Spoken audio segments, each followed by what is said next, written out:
지상낙원, 현재 당신들이 지닌 과학기술을 폭력이나 군대 또는 소수의 개인적 이익이라는 그릇된 목적에 사용하지 않고 인류의 실질적인 행복을 위해 사용한다면 당신들도 빠른 시일 안에 진정한 지상낙원에 도달할 수 있습니다. 과학과 기술은 인간을 기아와 공포로부터 완전히 해방시켜 줄 뿐만 아니라 이는 간이 일하지 않고 충분히 살 수 있게 해줍니다. 오토메이션 자동화 덕분에 일상의 잡다한 일들은 기계가 다 해줄 것입니다. 이미 당신들이 가장 현대화된 몇몇 공장에서는 불과 얼마 전까지만 해도 자동차 한 대를 조립하는데 수백 명을 필요로 했지만 지금은 차를 만드는 모든 조작을 감독하고 지휘령하는 컴퓨터 감지원 한 사람만으로 충분하게 되었습니다. 조만간 이 한 사람마저도 필요 없게 되는 날이 올 것입니다. 노동조합은 이런 것을 좋아하지 않습니다. 왜냐하면 공장에는 사람들이 점점 필요 없게 되어 더 많은 사람들이 실직하게 되기 때문이지요. 그러나 이것은 정상이 아닙니다. 500명 분이 이를 해치우는 이 멋진 기계는 그 500명의 생활을 유지하기 위해 사용되어야 하며 소유주 한 사람의 치부를 위한 것이 되어서는 안 됩니다. 어떤 사람도 다른 사람을 위해 일해서는 안 되고 또 급료를 받기 위해 일해서도 안 됩니다. 기계가 모든 일을 떠맡아 간단히 할 수 있기 때문에 인간은 창조된 본래의 목적을 위해 전념할 수 있어야 합니다. 즉, 사고하고 창조하고 개화하는 일입니다. 우리들의 행성은 바로 이 단계에 와 있습니다. 당신들은 더 이상 일, 가족, 국가라는 세 개의 원시적인 개념에 따라 아이들을 키워서는 안 됩니다. 새로운 지침이 되어야 할 것은 개화, 자유 그리고 우주적인 형제입니다. 고난의 인생을 사는데 겨우 족할 만큼 돈을 버는 것이 일하는 유일한 동기라면 이은 신성한 것이 아닙니다. 오직 먹기 위해서 기회게라도 할 수 있는 단순한 일에 자신을 팔고 따라서 자기 인생을 파는 것은 인간으로서 매우 수치스러운 일입니다. 가족이란 예나 지금이나 사람들로 하여금 가족의 이상이라는 환상을 위해 더 열심히 일하도록 내모는 노예제도의 한 방편에 지나지 않습니다. 끝으로 애국심이라는 것도 사람들 사이의 경쟁심을 불러일으켜서 매일 더 큰 열의로 신성한 노동을 수행하도록 채찍질하는 보조수단에 지나지 않습니다. 더욱이 가족, 국가라는 세 개의 개념이 항상 어느 시적인 종교들에 의해 옹호되어 왔다는 것입니다. 그러나 당신들은 이제 더 이상 원시인이 아닙니다. 먼지에 덮인 낡은 교리들을 떨쳐내고 과학이 낙원으로 바꾸어줄 지구 위해서 당신들의 삶을 마음껏 즐기도록 하세요. 가상의 적국에 대항하기 위해서라는 명분으로 무기공장에서 노동자들을 저임금으로 혹사시키고 파괴적 무기를 생산해서 대자본가를 배부르게 하는 자들에게 속아서는 안 됩니다. 출생률이 저하되는 것을 마치 공포의 도래처럼 떠들어대는 사람들의 말에 귀를 기울여서도 안 됩니다. 젊은이들이 알고 있듯이 아이를 많이 낳을 필요는 없고 아이를 적게 가질수록 더 행복해질 수 있으며 또 이것은 지구의 인구 억제에도 도움이 됩니다. 또 인접국가의 인구가 늘어나면 위협이 될 것이다 라고 외치는 자들에게 속아서도 안 됩니다. 이러한 자들을 억제력을 구실로 핵무기를 비축하는 자들과 같습니다. 또 군대에서 총기의 취급법을 가르쳐주고 핵미사일이 대량 생산됨에도 불구하고 이러한 총은 항상 유용하다고 말하는 자들에게 귀를 기울여서도 안 됩니다. 이러한 자들은 당신에게 폭력을 가르치고 싶은 것입니다. 상대방이 당신과 다른 제복을 입었다는 이유만으로 당신과 똑같은 인간을 가차없이 죽이는 법을 가르치고 있는 것입니다. 훈련용 표적을 써서 당신을 되풀이 훈련시킨 다음 살인을 단순한 기계적 반사작용으로 만드는 것입니다. 국가를 위해서 싸워야 한다고 말하는 자들에게 속지 마세요. 어떤 국가도 그럴 만한 가치가 없었습니다. 만약 적이 침략해 온다면 우리는 방어해야 하지 않는가? 라고 말하는 사람들에게 현혹되지 않도록 하세요. 그런 말에 대해서는 비폭력이 언제나 폭력보다 유효하다고 대답하세요. 침략자들이 제 아무리 호전적이라 할지라도 프랑스를 위해 죽은 사람들이 옳았다는 것은 증명이 되지 않았습니다. 인도에서의 간디의 승리를 보세요.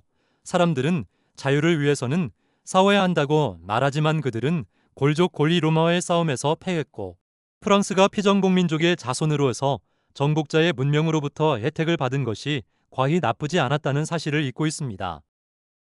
당신들은 편협하고 공격적인 사람들의 말에 귀를 기울이지 말고 대화와 자유와 사랑을 성취하기 위해 살도록 하세요. 당신들이 항구적인 세계평화에 도달하는데 기여할 가장 중요한 도구는 텔레비전입니다. 텔레비전은 진정한 행성의식을 일깨우는 수단으로서 매일 전 세계에서 일어나는 일들을 볼 수 있게 해줄 뿐만 아니라 국경 저편에 살고 있는 야만인들도 우리 자신과 똑같이 기쁨과 슬픔을 느끼고 똑같은 문제들을 가지고 있음을 깨닫게 해줍니다. 또 과학의 발전 동향이나 최근의 예술 작품들을 텔레비전을 통해 접할 수 있습니다. 물론 이 멋진 정보의 전달 수단이 대중을 움직이기 위해 정보를 조작하는 자들의 손에 넘어가지 않도록 주의할 필요가 있습니다. 텔레비전은 바로 인류의 신경조직이라고 생각할 수 있는데 우리들 개개인에게 다른 사람들의 존재를 의식하게 하고 그들이 어떻게 살고 있는지 보여줍니다. 또한 텔레비전은 다른 사람들에 대한 왜곡된 생각이 확산되는 것을 막아줌으로써 이방인에 대한 공포심을 차단합니다. 오래전에 이웃 부족에 대해 느끼던 공포는 이웃 마을로, 다음에는 이웃 지방으로, 그리고 더욱 확대되어 인접국가의 위협으로 발전되었습니다. 오늘날에는 다른 인종에 대한 두려움이 남아있으며 만일 이 두려움이 없어진다면 이번에는 다른 행성에서 침략해 올 가능성은 없을까라는 두려움을 갖게 되겠지요. 그러나 이런 태도를 바꿀 필요가 있습니다. 우리들은 밖에서 오는 모든 것에 대해 열려 있어야 합니다. 자신들과 다른 것에 대해 두려움을 느낀다는 것은 그 문명이 원시적인 단계에 있음을 증명하기 때문입니다.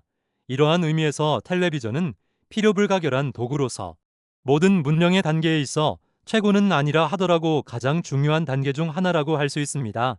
왜냐하면 라디오와 텔레비전은 생물의 몸속을 달리는 신경조직처럼 각이 떨어져 있는 인류의 모든 세포인 인간에게 항상 타인의 활동에 대한 정보를 주고 있기 때문입니다. 다른 세계, 당신은 여기가 어딘지 궁금하시겠지요?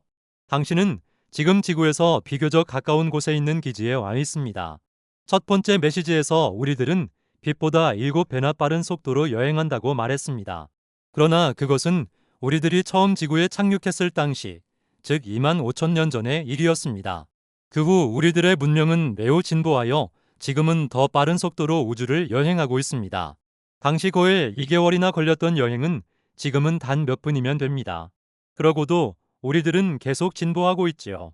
자, 나를 따라서 이제부터 우리들과 함께 여행을 좀 하기로 할까요? 나는 일어나서 새 안내자의 뒤를 따라갔다. 우리들은 방을 하나 거쳐 다른 거대한 방으로 들어갔는데 거기에는 지구에서 내가 타고 온 것과 모양은 비슷하나 크기가 더 큰 우주선이 놓여 있었다.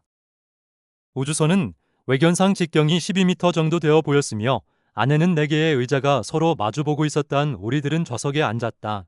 나는 먼저 번과 같이 강렬한 오한을 느꼈으나 이번에는 이 느낌이 훨씬 오래 약 10분간 지속되었다. 이윽고 기체가 흔들리는 듯했고 우리들은 출구로 향했다. 문이 열리자 내 앞에는 도저히 말로 표현할 수 없는 천국과 같은 장관이 펼쳐져 있었다. 제각기 독특한 아름다움을 지닌 거대한 꽃들이 여기저기 피어 있었고 그 사이로 상상도 해본 적이 없는 동물들이 걸어 다녔으며 극채색의 깃털로 장식된 새들이 날아다녔다. 또 곰 새끼의 머리 모양을 한 분홍새와 파랑색의 털을 가진 다람쥐들이 나뭇가지 위로 뛰어다녔는데 그 나무에는 엄청나게 큰 꽃들과 커다란 열매들이 주렁주렁 달려 있었다. 우주선에서 30m쯤 떨어진 곳에 몇 명의 엘로힘이 기다리고 있었다. 나무들 뒤로 선명한 색깔의 조개를 닮은 몇 개의 건물들이 주변의 식물들과 완전한 조화를 이루고 있었다. 기후는 매우 온화했고 공기는 이국적인 꽃들로부터 풍겨오는 수천 종의 향기로 가득 차 있었다. 우리들은 언덕 위로 올라갔는데 거기서 펼쳐지는 경치는 실로 장관이었다. 수많은 배울들이 짙푸른 수림 사이를 굽이쳐 흐르렀고 멀리 감청색의 바다가 햇빛에 반짝이고 있었다. 숲을 지나 트인 공터로 나오자 나는 거기에서 나와 닮은 사람들, 다시 말해서 엘로힘이 아니라 지구상에 사는 사람들과 똑같이 생긴 사람들을 발견하고는 깜짝 놀랐다. 그들의 대부분은 나체로 입거나 화려한 색채의 비단 옷을 걸치고 있었다. 그들은 나를 데리고 오는 새 엘로힘께 고개를 숙이며 경의를 표했다. 우리들은 모두 안반에 새겨져 두꺼운 모피로 덮여있던 파리자에 앉았는데 모피는 따뜻하고 아직 살아있는 듯 생생했으며 아주 기분 좋게 느껴졌다.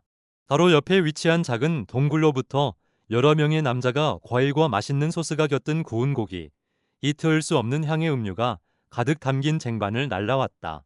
식사 동안 각 사람 뒤에는 2사람의 남자가 쟁반을 받쳐들고 원하는 대로 무엇이든 시중을 들었다. 그들은 보지 않고도 원하는 음식이 무엇인지 재빨리 알아차렸다.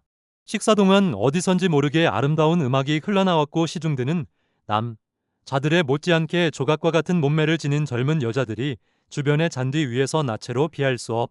이 우아한 춤을 추기 시작했다. 세 사람의 엘로힘 외에 지구인과 닮은 사람들이 40명 정도 연회에 참석하고 있었다. 백인, 황인, 흑인의 남녀가 섞여 있는 이들은 내가 이해할 수 없는 언어로 얘기했는데 그것은 히브리어와 비슷했다. 나는 2년 전에 만난 엘로하이 오른쪽에 앉았고 내 오른쪽으로 다른 6명의 엘로힘이 앉았다. 나의 맞은편에는 마른 체구의 수염을 기른 아주 잘생긴 젊은 남자가 신비로운 미소와 매우 다정한 표정을 띠고 있었다. 그의 오른쪽에는 고상한 얼굴에 매우 수치 많은 검은 수염을 길게 기른 사람이 앉아 있었고 그의 왼쪽에는 동양인의 얼굴을 한 좀 뚱뚱한 남자가 앉았는데 그의 머리는 삭발하고 있었다.